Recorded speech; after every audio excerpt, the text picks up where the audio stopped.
वाह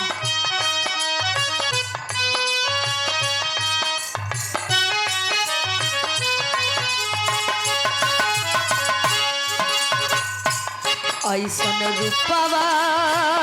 सजावल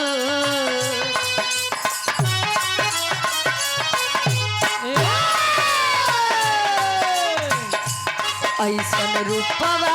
सजावल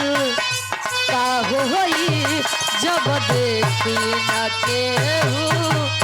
गौर से ऐसन रूपवा सजावल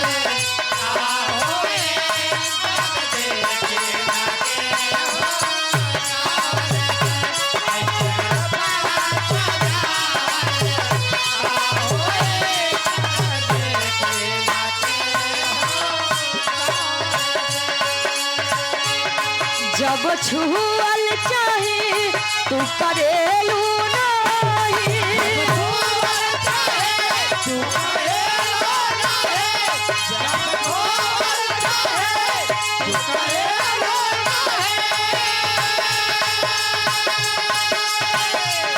जब छुअल चाहे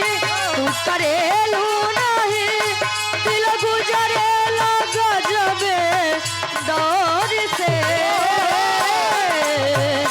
लाली बिंदिया लगावल का होई जब देखी न केहू दौर से लाली बिंदिया लगावल का होई जब देखी न केहू लाली बिंदिया लगावल का होई जब देखी न केहू कौने बदरा से कजरा चोरैलू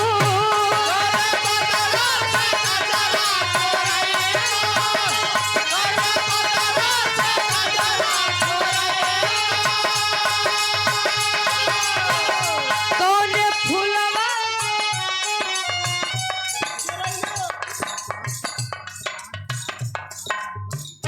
आप आदरणीय श्री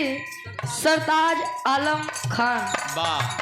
प्रधान साहब जमकुरी की पावन धरती से इस भाव को समझते हुए 500 रुपए का महान आशीर्वाद सुंदर पंखुड़ियों में गुथा हुआ हार आशीर्वाद के चार एक बच्चे अपनी कला में कामयाब हैं।